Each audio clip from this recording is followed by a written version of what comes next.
কে কুরআ হো কর। ওই জমানার মুসলমানেরা ভুবন বিখ্যাত খ্যাতি অর্জন করেছিল কোরআনকে মেনে। আর আজকে আমরা ধ্বংস হচ্ছি, নির্মূল হচ্ছি, নিষ্পেষিত হচ্ছি, পদদলিত হচ্ছি, নিগৃহীত হচ্ছি, আন্ডার এস্টিমেট হচ্ছি একমাত্র ওই কোরআনই ছেড়ে দেওয়ার কারণে। এজন্য ধন্যবাদ জানাই এই সিনাকান্দির যুব সমাজ তার একটা ভালো কাজের উদ্যোগ নিয়েছে। এই ভালো কাজের উদ্যোগ এই এলাকার মুসলমানদের, সমস্ত মুসলমানদের গোর আজাব আল্লাহ তাআলা এই উসিলে 40 দিনের জন্য,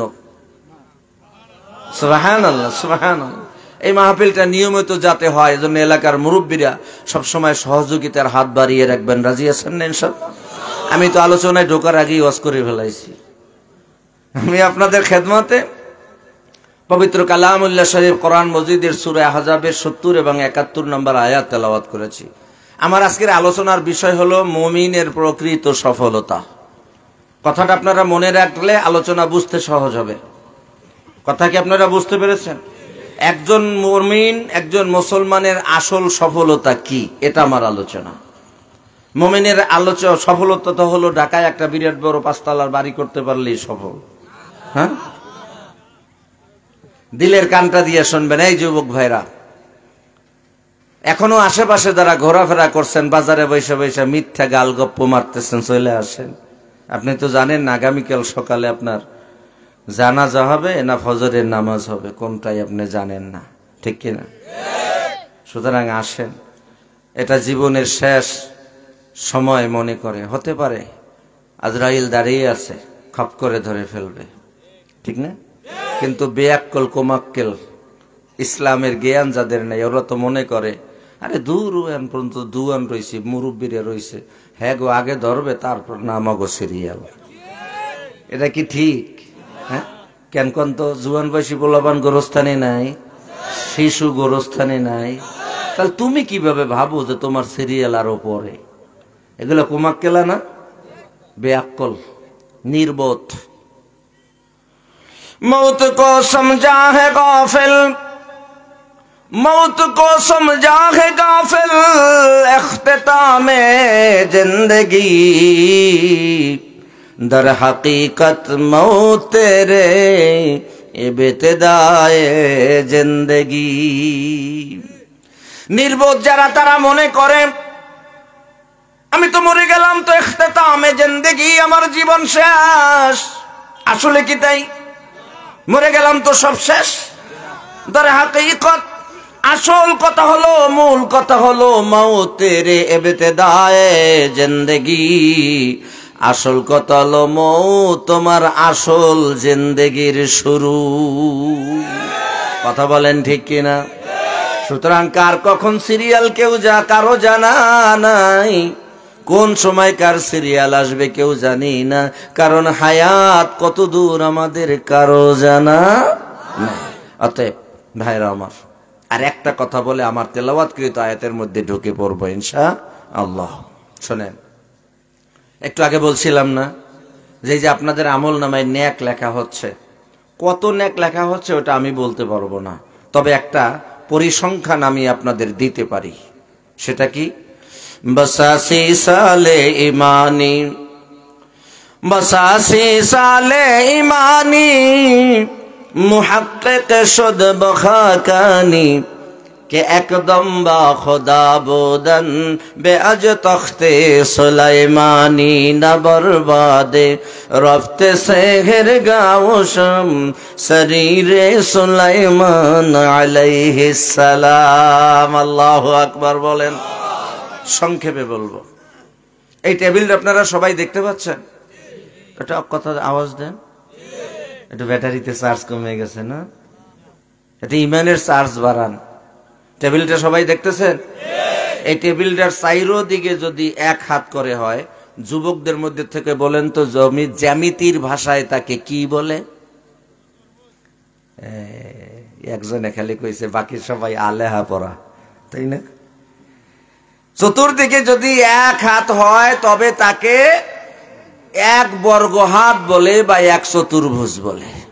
কথা বলেন ঠিক কিনা?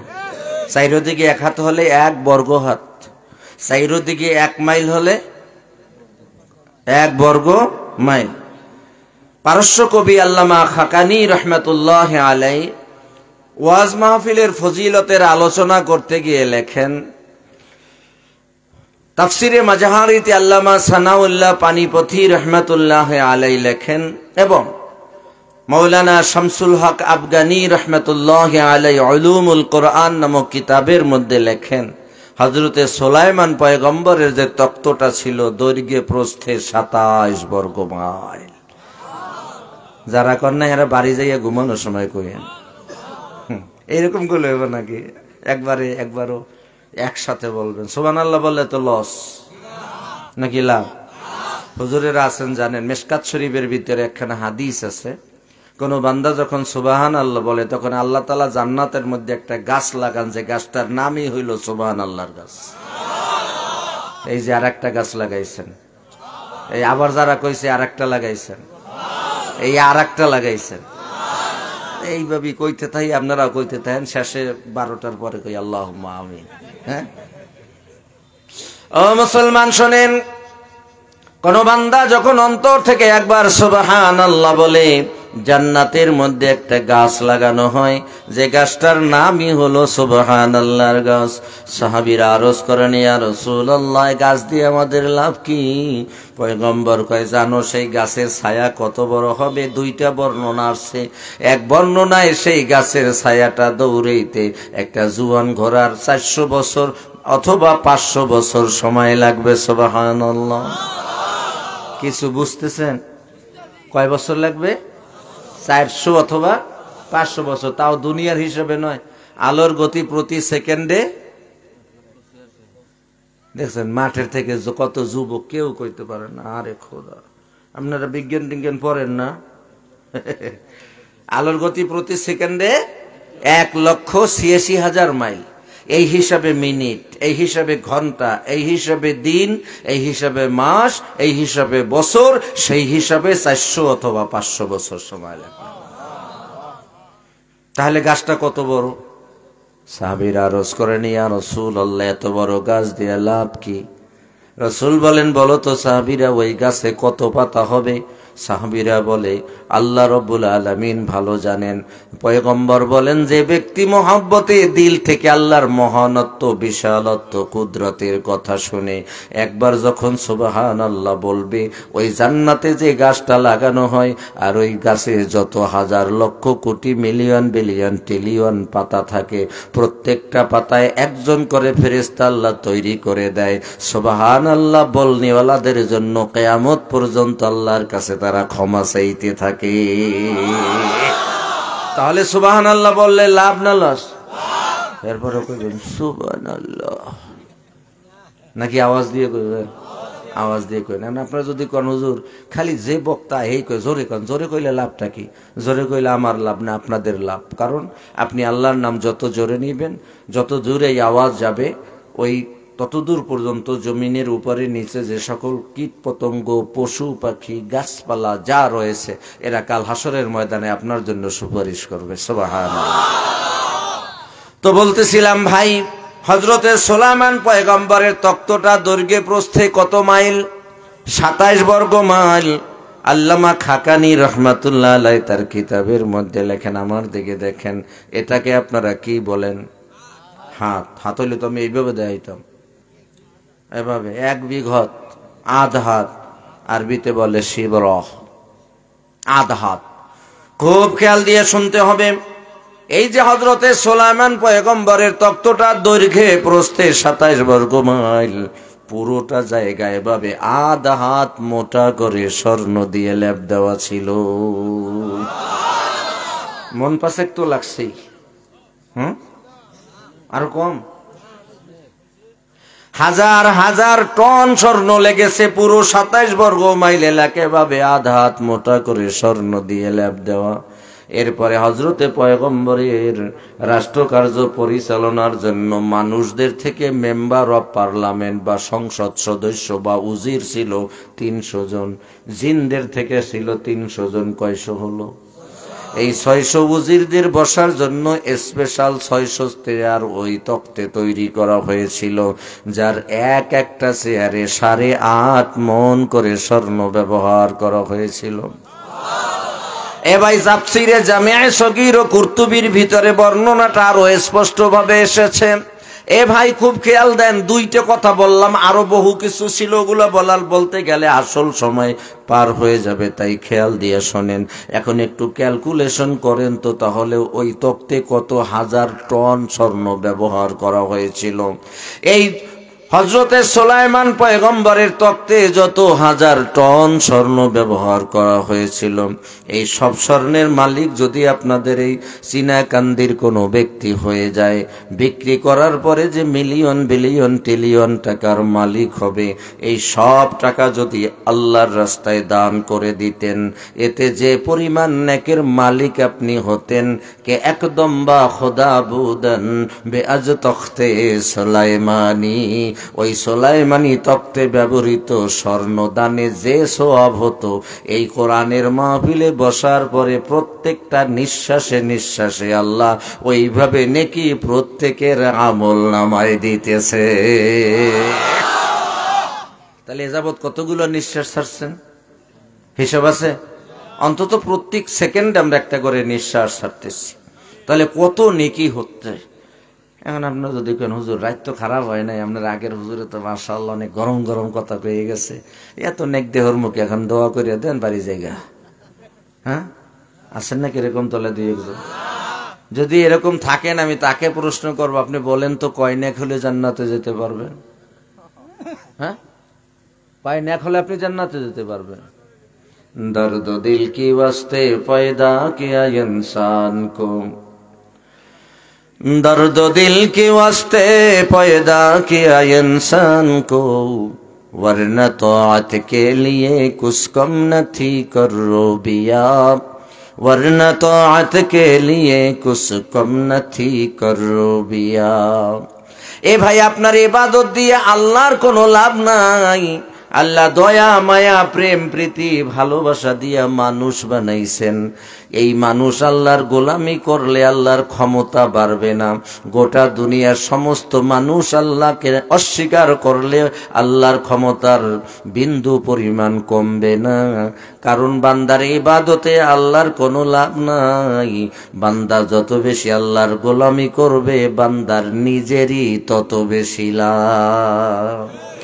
ইবাদত দিয়ে যদি আল্লাহর লাভ হওয়ার কোনো সম্ভাবনা থাকতো, वरना तौअत के लिए कुछ कम न थी करो बिया, ফেরেশতাদের কোনো কমতি নেই, তারা জন্ম লগ্ন থেকে আল্লাহর গোলামি করে যাচ্ছেন। সুতরাং বোঝা যায় যে ইবাদত দিয়ে আল্লাহর কোনো লাভ নাই, বরং বান্দার যত বেশি আনুগত্য আল্লাহ এবং তার রাসূলের উপরে হবে, বান্দার তত বেশি মঙ্গল সাধিত হবে। ঠিক কিনা? সুতরাং ভাইরা আমার, এতক্ষণের কথার সামারাইজ, সার সংক্ষেপ হচ্ছে, আপনি যদি বুঝে থাকেন তাহলে আপনি এখানে বসে থাকলেই লাভ। কথা বলেন ঠিক কিনা? আপনার আমল নামায় অন্তত একটা গুনাহ তো লেখা হবে না? হবে? একটা গুনাহ তো লেখা হবেই না। আর যদি এখানে বসে থেকে আপনি একবারও সুবহান আল্লাহ না বলেন, আলহামদুলিল্লাহ না বলেন, আল্লাহর জিকির না করেন, তারপরও আপনার আমল নামায় নিঃশ্বাসে নিঃশ্বাসে এত বেশি নেকি লেখা হবে, যা দুনিয়ার কোনো কম্পিউটারেও হিসাব করা সম্ভব নয়। অতএব এখানে বসে থাকলে লাভ না লস? লাভ। আপনারা সবাই করতে রাজি আছেন? হ্যাঁ। এ ভাই, আল্লাহর ভয় ছাড়া আল্লাহর ওলি হওয়া যায় না। হ্যাঁ, আমি মাঝে মাঝে ঢাকা সিটির মাহফিল গুলোয় বলি, কিছুদিন আগে ঢাকার খিলগাঁও নন্দীপাড়া খেলার মাঠে, একই মাঠে দুইটা মাহফিল করলাম, একটা জানুয়ারিতে একটা ডিসেম্বরে।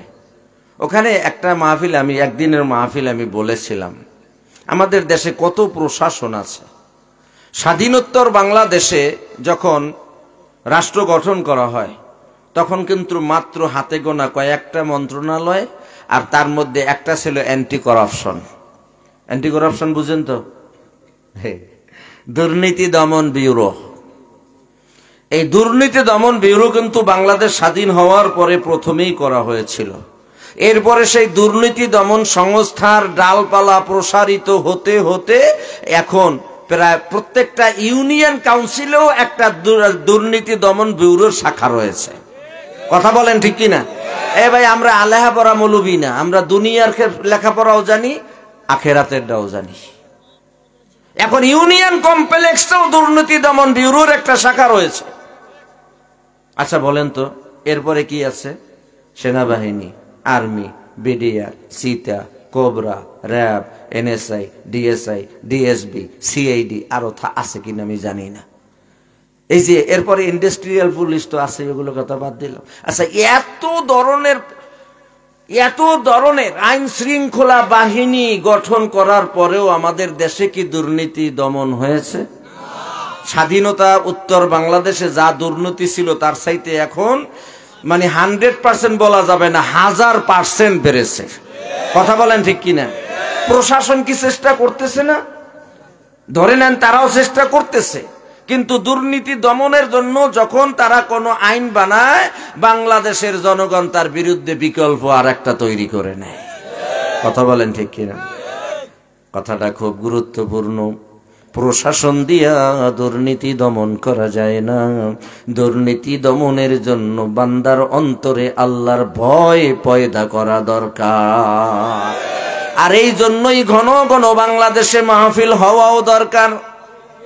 মাহফিল যত বেশি হবে, মানুষের হৃদয় তত বেশি সাফ হবে, পরিষ্কার হবে। কারণ ওলামায়ে কেরাম, হক্কানি রব্বানি ওলামায়ে কেরামরা যখন সহি সহি কথাগুলো বলবে, কোন কথাটায় তার অন্তরে আসর লাগবে কেউ জানে না।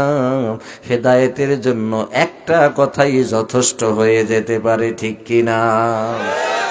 তো আমার ভাইয়েরা, আল্লাহর ভয় ছাড়া কোনোদিন মানুষের আমলের পরিবর্তন হতে পারে না। এজন্যই তো আল্লাহর ভয় যাদের অন্তরে আছে, তারা রাতের গভীরে চোখের পানি ফেলে ফেলে আল্লাহর দরবারে কান্দে। ঠিক না বল? যাদের হৃদয়ে আছে আল্লাহর ভয়, তারা কভু পথ ভুলে যায় না, তারা কভু পথ ভুলে যায় না। যুবক ভাইরা বলো, যাদের হৃদয়ে আছে আল্লাহর ভয়, তারা কভু পথ ভুলে যায় না, তারা কভু পথ ভুলে যায় না। আল্লাহর ভয় সারা এই দুনিয়ায়, আল্লাহর প্রেম সারা এই দুনিয়ায়, কারো কাছে কভু কিছু চায় না। ঠিক কিনা? রাতের আধারে যারা সিজদাতে রয়, দু চোখের শ্রুতে নদী যেন বয়। ঠিক কিনা? করোনার সময় আমাদের বাংলাদেশে আমরা দেখেছি সমস্ত স্কুল কলেজ, এমনকি আলিয়া মাদ্রাসাগুলো পর্যন্ত বন্ধ করে দেওয়া হয়েছিল, কিন্তু আমাদের কওমি শাখা হেফজ শাখাগুলো তখনও খোলা ছিল। ওরা আক্রান্ত হয়েছে, আমাদের মাদ্রাসার কোনো ছাত্র করোনায় আক্রান্ত হয় নাই। কারণ হেফাজত কে করেছে? মেডিসিন গুলো তো ওদের কাছেই, তোমাদের কাছে নাই। আল্লাহর ভয় অন্তরে না থাকলে কোনোদিন আল্লাহকে চেনাও যায় না।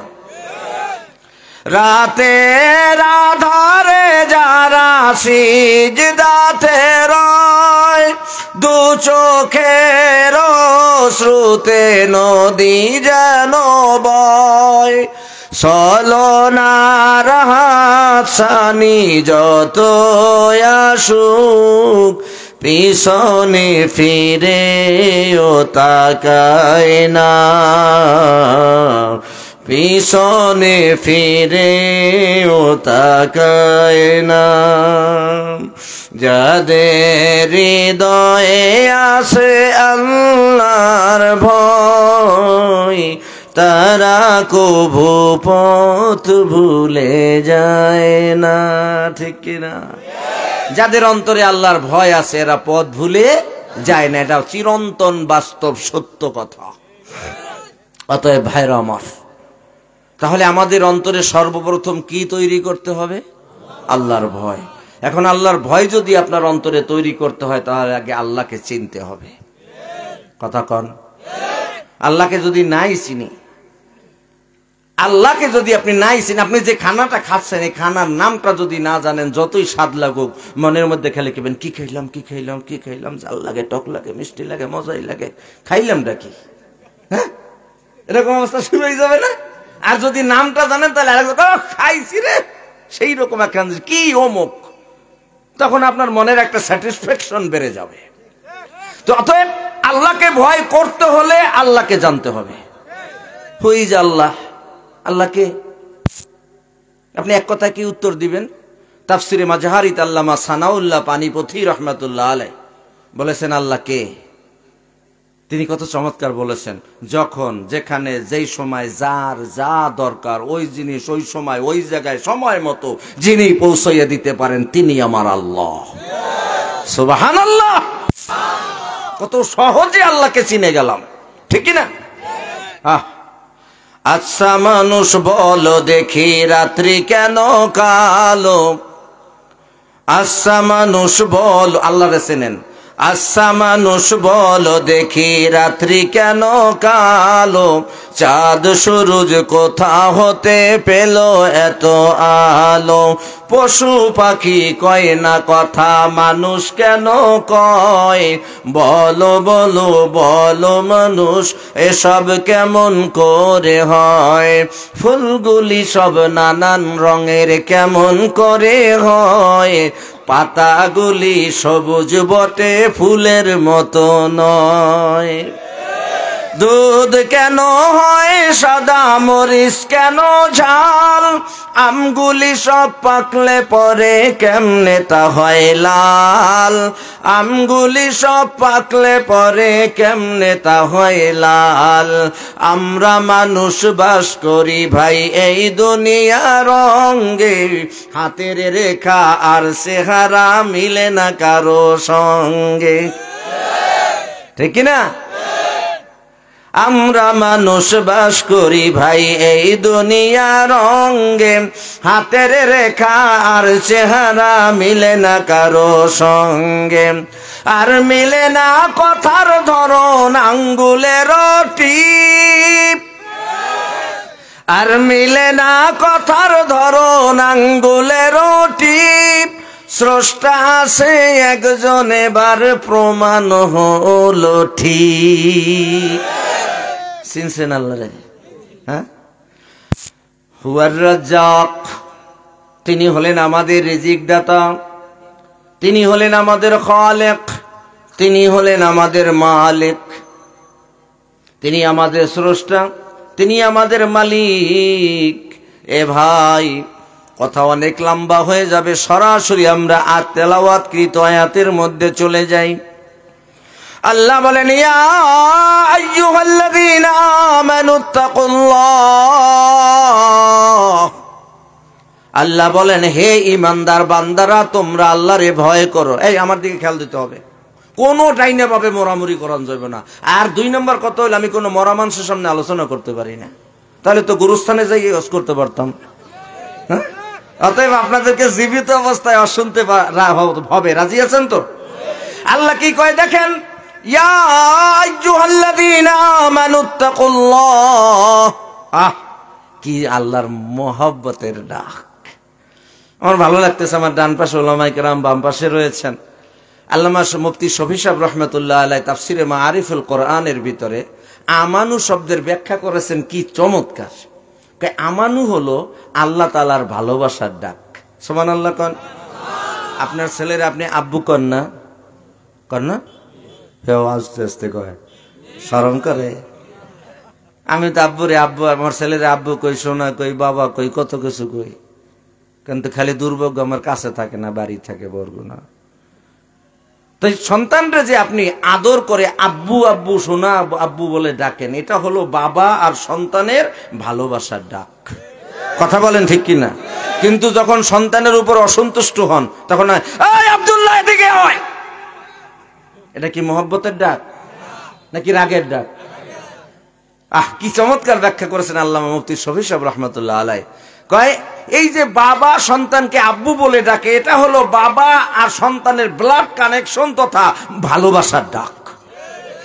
আর যখন বাবা রাগ করে তখন নাম ধরে যে ডাকে, এটা হলো আল্লাহর, এটা হলো বান্দার রাগের ডাক। ঠিক কিনা? আল্লাহ যত জায়গায় ইয়া আইয়ুহাল্লাযীনা আমানু বলে ডেকেছেন, সব ডাকগুলো হলো আমার আল্লাহ আর বান্দার ভালোবাসার সম্পর্ক। কোরআন শরীফের ভিতরে আল্লাহ বলেছেন ইয়া আইয়ুহান নাস, এটা হলো ওই বাবাই সন্তানরে ডাক দেয় এই আব্দুল্লাহ, এটা হলো এরকম ভালোবাসার ডাক না। আমানু হলো ভালোবাসার ডাক। আল্লাহ ডাকে ইয়া আইয়ুহাল্লাযীনা আমানু, হে ইমানদার বান্দারা তোমরা আল্লাহকে ভয় করো। যুব সমাজ মাহফিলের আয়োজন করেছেন, আবার গানের আয়োজন করেন না, করবেন তো? খবরদার। যেই হাত দিয়া এই কোরআনের মাহফিলের পরিশ্রম করেছেন, টাকা জোগাড় করেছেন, এই মাহফিলে কালবৈশাখী না ঝড় বৈশাখী এগুলো যেন না আসে, 31st নাইট যেন না আসে। এই যে কয়েকদিন পরে কুত্ত দিবস আসতেছে, এ সমস্ত যেন পালিত না হয়। চিনেন তো কুত্ত দিবস? 14ই ফেব্রুয়ারি। ওটার নাম দিয়েছে ভ্যালেন্টাইন দিবস। ভ্যালেন্টাইন যে লোকটার নাম আসলো ওটা একটা আস্তা লুচ্চু আসলো, একটা লুচ্চু নাম্বার 1 আসলো। হেই বেটার অবৈধ প্রেম কইরা জেলখানার মধ্যে মরছে, এই বেটার নাম দিয়ে তারপর ভালোবাসা দিবস পালন করে। এগুলো বাতিল ফেরকাবাজি, কাফের মুশরিক হিন্দুদের, এগুলো আমাদের মুসলমানদের না। 3 নাম্বার, এপ্রিল ফুল কখনো পালন করবেন না। অনেকটা অবশ্য জানে না, এটা আরো ভালো একটা দিক, কিন্তু যারা জানেন এপ্রিল ফুল কিন্তু আমাদের মুসলমানের জন্য একটা লজ্জাকর ইতিহাস। কাফেররা আমাদের মুসলমানদের বোকা বানাইয়া এপ্রিল মাসের 1 তারিখে মারছিল, সুতরাং এটা মুসলমান পালন করতে পারে না। তারপরে 16ই ডিসেম্বর আমাদের স্বাধীনতা দিবস, এটা পালন করবেন ঢোল জুরিন্দা বাজনা বাজাইয়া না। আমাদের এই স্বাধীন দেশ যারা দিয়েছে তাদের জন্য আমরা দোয়া করব, কোরআন খানি করব, তারপর তাদের জন্য দোয়া করব, কিন্তু গান গাইয়া না।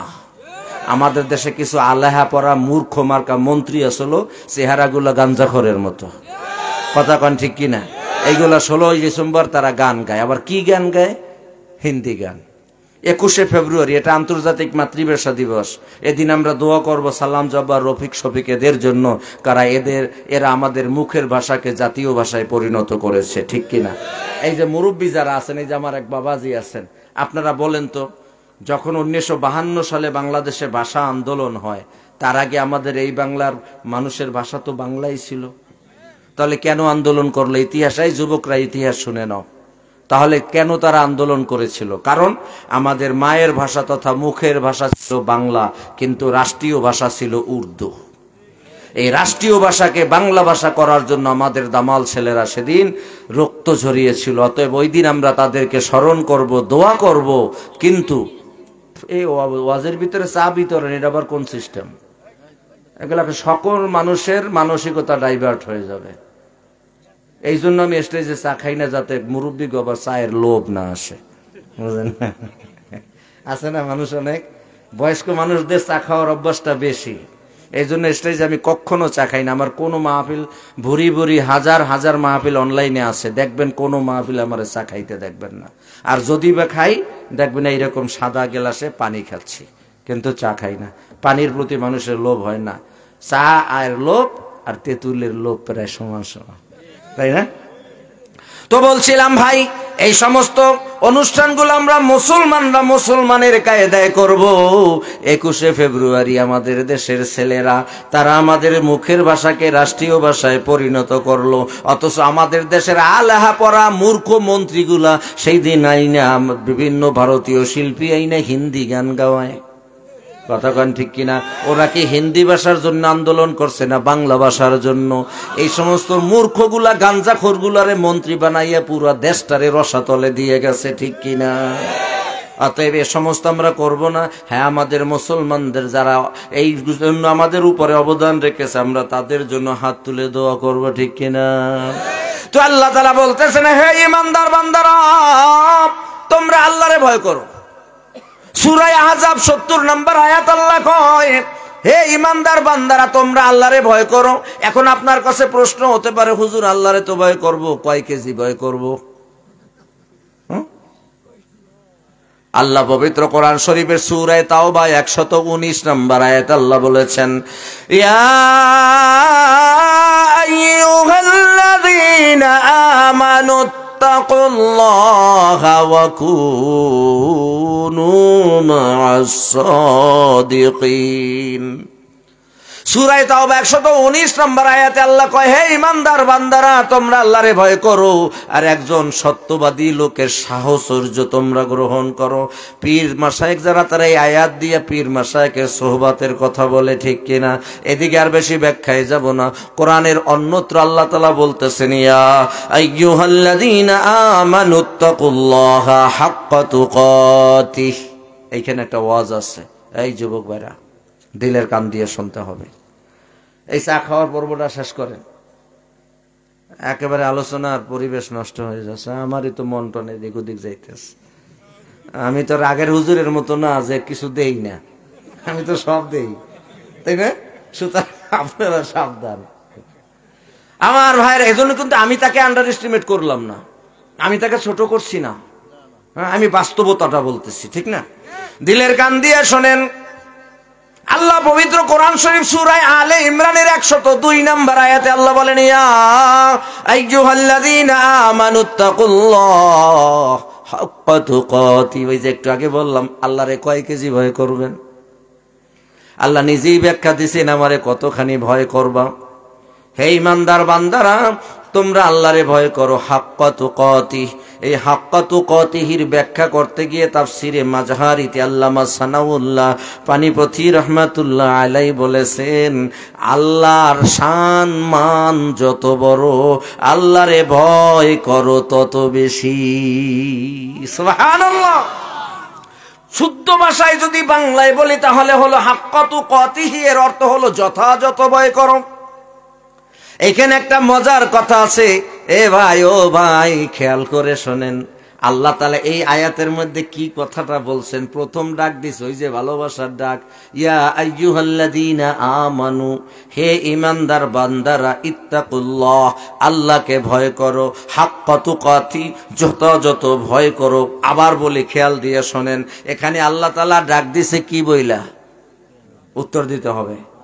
আমানু বলে ডাক দিছেন। এই আয়াতের পরের অংশে আল্লাহ কয়, ওয়ালা তামুতুন্না ইল্লা ওয়া আনতুম মুসলিমুন। বোঝার মতো একটা ওয়াজ এখানে। আল্লাহ ডাক দিলেন ঈমানদারদেরকে, বললেন আল্লাহকে ভয় করার মতো ভয় করো। পরের অংশ বলতেছে, খবরদার মুসলমান না হইয়া মরিও না। কি বলছে? তাহলে এখানে কি বোঝা গেল? এই আব্দুল্লাহ এদিকে আয়, এটা তো বোঝা গেল। বাজারে যা, দ্বিতীয় অংশ, ঠিক কিনা? আল্লাহ প্রথম অংশে কয়, হে ঈমানদাররা, আল্লাহরে ভয় করার মতো ভয় করো। দ্বিতীয় অংশে কয়, মুসলমান না হইয়া মরিও না। এ বক্তব্য দ্বারা স্পষ্টভাবে প্রতীয়মান হয় সবাই মুমিন, কিন্তু সবাই মুসলমান নয়। কথা বলেন ঠিক কিনা? মুসলমান হওয়ার জন্য ইকরার বিল লিসান, তাসদিক বিল জিনান ওয়া আমাল বিল আরকান। আপনি মুখে কলেমা পড়বেন, অন্তরে বিশ্বাস করবেন। আর খালি বিশ্বাস করলে হবে না, সুম্মাস্তাকামু, এর উপরে আপনাকে অবিচল অটল থাকতে হবে, ঠিক কিনা? কলেমা পড়বেন, বিশ্বাস করবেন, অবিচল অটল থাকবেন। এরপরে আমাল বিল আরকান, আল্লাহর প্রত্যেকটা নির্দেশকে আপনি রাসূলের তরিকায় পালন করলে আপনি হবেন মুসলমান। কথা বুঝতেছেন? কষ্ট হচ্ছে? দিলের কান দিয়ে শোনেন, এ ভাই, আল্লাহ কয় তোমরা আল্লাহরে ভয় করো। আমার আলোচনার বিষয় মনে আসেনি? মুমিনের প্রকৃত সফলতা। ওই ভাইকে দিলের কানটা দিয়া খেয়াল করেন আল্লাহ কি কয়। আমার তেলাওয়াতকৃত আয়াত আল্লাহ কয়, হে ইমানদার বান্দারা আল্লাহরে ভয় করো। এরপর আল্লাহ কি কয়, ওয়াকুলু কাওলান সাদীদা।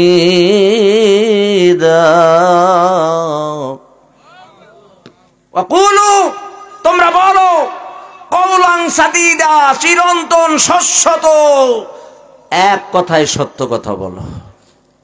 কার নির্দেশ? এই দিকের মানুষগুলো খুব আইলিশা, মাইন্ড করলে আমরা কি বাসতে আওয়াজ পাই না, এই জন্য করলাম। হ্যাঁ এ ভাই, আল্লাহ নির্দেশ। কার নির্দেশ? কি কথা বলবেন? সত্য কথা বলবেন। সবক পর ফির সাদাকত কা, सबक पर फिर सदाकत का, अदालत का, सजाअत का, लिया जाएगा काम तुझसे दुनिया की इमामत का। आजो সেই কোরআন আছে, হাদিস আছে, সেই ঈমানার মানুষ নেই, সেই ঈমানার মানুষ নেই।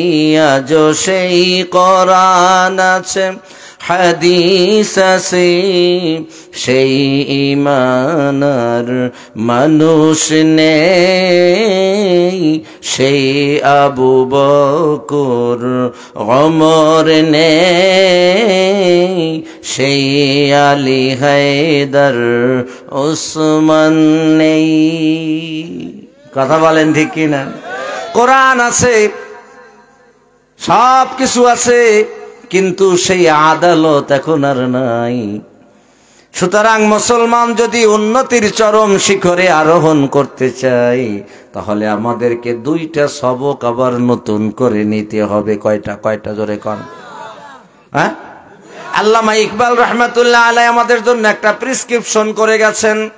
ও মুসলমান, তোমরা যদি তোমাদের হারানো গৌরব ফিরে পেতে চাও, সবক পর ফির সাদাকাত কা, তাহলে এক নম্বরে মিথ্যা ছেড়ে দাও, সত্যবাদিতা গ্রহণ করো।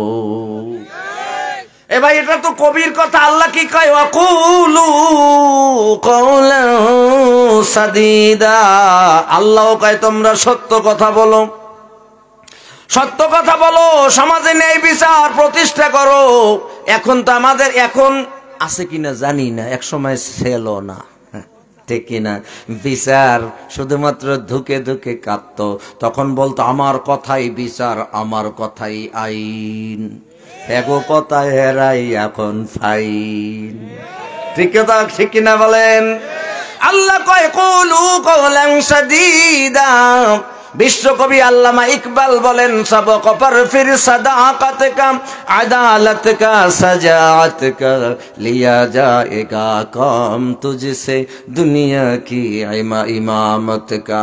আপনি যদি সমাজে দুইটা জিনিস চালু করতে পারেন, এক নাম্বার সত্যবাদিতা, দুই নাম্বার ন্যায় বিচার, তাহলে কবি বলে তোমরা তোমাদের হারানো গৌরব শুধু ফিরে পাবে তাই না, আবার তোমরা গোটা দুনিয়ায় নেতৃত্ব প্রদান করবে।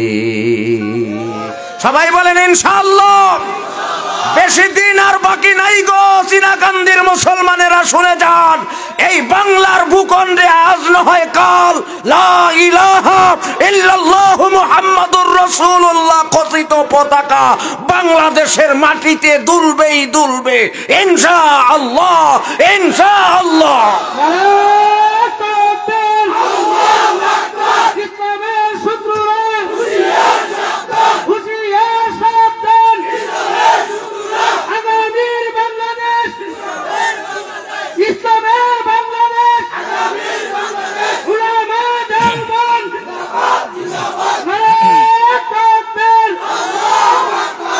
আলহামদুলিল্লাহ।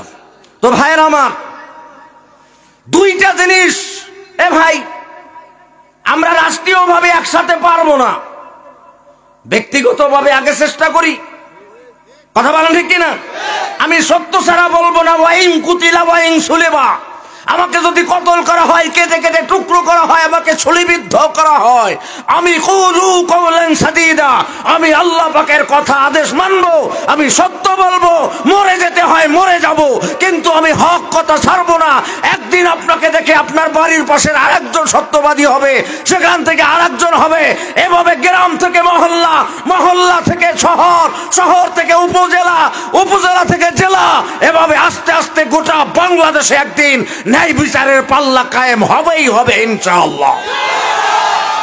অতএব ভাইয়ের আমার, এজন্য আপনাকে সর্বপ্রথম সত্যবাদিতার সবক পড়তে হবে। আজকের এই মজলিসে এই মুহূর্তে আপনারা যারা রয়েছেন, মনে মনে ওয়াদা করবেন আর কোনোদিন জবান থেকে মিথ্যা বলবো না। কারণ কেন বলবেন না? কেন সত্য বলবেন? মিথ্যা কেন বলবেন না? আল্লাহ নিজেই কয়, ও মুসলমান দিলের কানটা দিয়ে শোনেন, আমার মালিক আল্লাহ বলতেছেন, তুমি যদি সত্য কথা বলো, ও মুসলমান, আবারও বলি, অনেক রাত দীর্ঘ সময় আলোচনা করলে করা যাবে ফজরের নামাজ মেজরিটি মুসলমানের, ঠিক কিনা? আমি এই জন্য আপনাদের এখানে এসেই হযরতের সাথে বলছিলাম, গ্রামের মানুষ সাধারণত ৮টা-৯টার মধ্যে ঘুমিয়ে পড়ে। সেই মানুষগুলো যদি ১টা পর্যন্ত সজাগ থাকে, আমার কথাটা যদি বিশ্বাস না করেন, এখন তো 12:30 প্রায় বাজে, তাই না? আপনাদের আগামীকাল ফজরের নামাজে মসজিদে মুসল্লি বাড়ে না কমে দেখেন। আমি একটা প্রমাণ দিয়ে গেলাম। এই জন্য অতিরিক্ত রাত পর্যন্ত বয়ান করা আর এক ওয়াক্ত নামাজ ছুটে যাওয়া, কিয়ামত পর্যন্ত ওয়াজ শুনলেও কোনো লাভ হবে না। অতএব এই কাজ যেন না করি। আপনারা যুব সমাজ আগামী বছরের পরিকল্পনা এভাবে নিবেন যে আমরা বিকাল থেকেই আলোচনা শুরু করে দেব, 11টার পর 11টার মধ্যে মোনাজাত হয়ে যাবে। আমার নিজের বাড়ির মাদ্রাসায় 3 দিন ব্যাপী মাহফিল, এবছর হচ্ছে 22, 23, 24 ফেব্রুয়ারি। বাংলাদেশের যত ভিভিআইপি বক্তা আছে সবাই ওখানে যায়, কারণ আমাদের মাহফিলটা যুব সমাজের উদ্যোগে নয়, তবে স্থায়ী সদস্য আছে আমাদের 5000-এর উপরে। 5000-এর উপরে আমাদের সদস্য আছে। আমি একাই 2 সদস্য, আমি আর আমার মরহুম আব্বার নামে একটা, আমার মায়ের নামেও একটা আছে। এবার আমরা 7 ভাই, আমাদের ভাতিজেরা যারা আছে প্রত্যেকের সদস্য আমরা। সেখানে বাংলাদেশের যত বড় ধরনের বক্তা আছে সবাই যায়। যত ভালো আলোচনা করুক, 10:30টায় মোনাজাত করতেই হবে, 11টার মধ্যে টোটাল ক্লিয়ার। একজন লোকেরও ফজরের নামাজ কাজা হওয়ার সম্ভাবনা থাকবে না। অতএব এই কাজটা আপনার আগামীতে প্রক্রিয়ার পরিকল্পনা করে তারপরে সে অনুযায়ী বয়ান সাজাবেন বক্তাদেরকে, ঠিক আছে না? এতে আপনাদের সওয়াব আরো বেশি হবে। আল্লাহ না করুক একটা লোকের ফজরের নামাজ কাজা হয়ে গেলে এর জিম্মেদারি আপনাদের এই যুব সমাজের উপরে চলে আসবে। আল্লাহ আমাদের হেফাজত করুন। প্রথম বছরের মাহফিল, ভুল ত্রুটি আল্লাহ ক্ষমা করুন বলি আমিন। তো আল্লাহ বলেন, কুলু কওলান সাদীদা, তোমরা কথা বলো, সত্য কথা বলো। এখন আপনি যদি আমাকে তো প্রশ্ন করে লাভ নাই, আপনি যদি আল্লাহর জিজ্ঞেন, ও আল্লাহ সত্য কথা বললে আপনি কি দিবেন? আল্লাহ নিজেই কয়, ইউসলিহ লাকুম আমালাকুম, তুমি যদি সত্যের উপরে সত্য কথা বলো, আমি আল্লাহ তোমার বিগত দিনের যত মিথ্যার উপরে থাকার কারণে যত ভুল তুমি করেছো, সমস্ত ভুলের আমি সংশোধন করে দেব। কে করবে? কে? আল্লাহ সংশোধন করে দিবে। শুধু কি তাই? ইউসলিহু লাকুম আমালাকুম ওয়া ইয়াগফির লাকুম যুনুবাকুম। আল্লাহ কয় শুধু তাই নয়, বিগত দিনের তোমার ভুল সংশোধন করব, এটা ঠিক, কিন্তু গুনাহগুলো কি হবে? আমি তোমার বিগত দিনের ভুলে ভরা জীবনের গুনাহগুলো আমি আল্লাহ মাফ করে দেব। আল্লাহর চাইতে দয়া আর মায়া কারো বেশি হতে পারে? আল্লাহ দেখেন ভাইরা আমার, হক কথা সত্য কথা বললে পুরস্কার কয়টা? 1 নাম্বার আপনার বিগত দিনের ভুল ত্রুটি আল্লাহ সংশোধন করে দিবেন। 2 নাম্বারে আল্লাহ আপনার গুনাহ খাতা মাফ করে দিবেন। 3 নাম্বারে আল্লাহ কয়, ওয়া মাইয়ুতিইল্লাহা ওয়া রাসূলাহু فقد فاز فوزا عظيما